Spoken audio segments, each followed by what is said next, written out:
A lot of you send me stuff and ask me for my opinion on economics topics, and instead of just keeping those little conversations to the people who send them to me, I wanted to put them out here on this video, starting with this clip. What is money? So this is a clip from Disney Plus. This is Forky Asks a Question. It's a cute little series. My daughter loves Forky from Toy Story 4. So a student asked me to react to this on what is money. Now an economist would say money has three characteristics. First, it's a medium of exchange. You can use it to buy and sell things. Second, it's a unit of account. It's something that you can measure things in. You can measure value, which brings us to our third quality, is that it's a store of value. This is something that has value and it will maintain that value. Therefore, you can use it for these other two things. How well does this little kids clip cover these three properties of money? Money is an accepted means by which one may purchase goods and services. Cast your attention over here. This is a quarter, 1/4 of a dollar. Wow. 2 out of 3 is not so bad. Way to go, Disney and Pixar, for teaching kids about money. But the funny thing is, we watched this whole series and this isn't even the best economics joke in the entire series. Okay, Forky, I'll ask you a question. Yes! Economics. Economics. Here's a clip from What is Cheese with a joke that goes way over my kids' heads. What do you know about present-day macroeconomics? Huh, smart guy?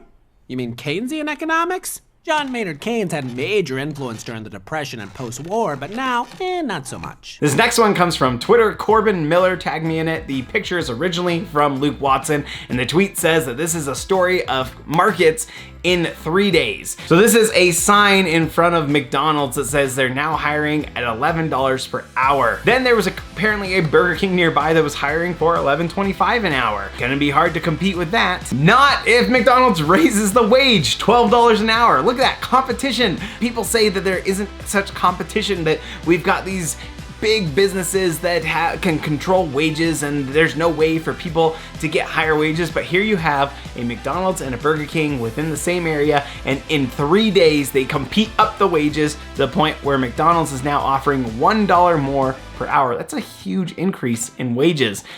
Markets work, guys. This is awesome. Competition. Thanks for submitting that one. This next one comes from Market Power viewer Bastian Campos, and he submitted this bounty on a Bitcoin thief. Apparently 4 years ago in August 2016, a hacker managed to steal 120,000 Bitcoin. The value of that Bitcoin today is about $1.5 billion with a B. And now this company wants to recover that Bitcoin. They're offering a bounty of $400 million for anyone who can help them recover the Bitcoin. What I really loved about this submission is that Bastian actually went through and thought through, why is this even a reasonable strategy? Why would a hacker give up 120,000 Bitcoin? They're even offering a bounty for somebody who gives them a lead to help them solve this. And Bastian asked, why doesn't the person who knows who the hacker is just work out a deal with the hackers and say, hey, I can turn you in and get this amount, or you could pay me off and make sure that I don't blab. I wanna give Bastian the very first Market Power Equilibrium Award. This is for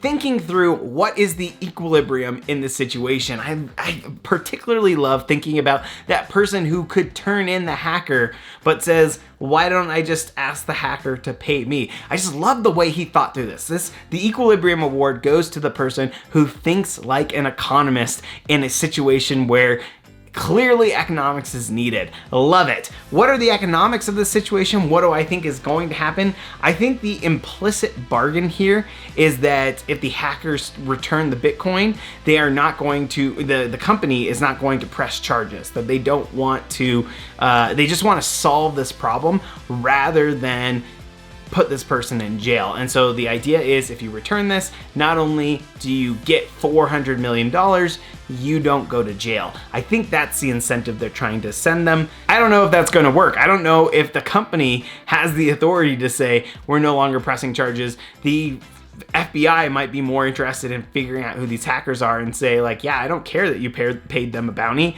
We're gonna go do our job. Thank you, Bastian, for sending that in, and congratulations on the Equilibrium Award. This next submission is from Joe on Twitter. He tagged me in a tweet from PhilosophyTube. The tweet reads, learn something. Say an iPhone costs $300 to make in China and is sold in the US for $900. That $600 markup counts towards the US's GDP.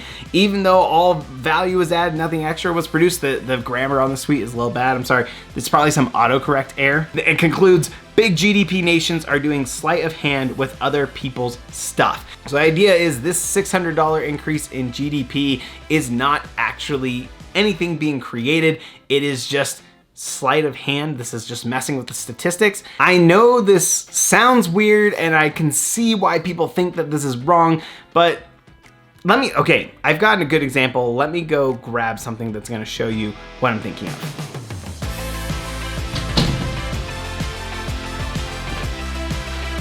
Tennis ball, right? Tennis ball starts here. I lift it up, same tennis ball, but now it has more potential energy than when it was down here, wherever I'm putting it, right? I am adding energy to this tennis ball just by moving it from one place to the other. I'm not changing the tennis ball at all, but what I'm doing actually adds energy to this ball. Same thing with the stuff that we make. Same thing with the value of the goods we have.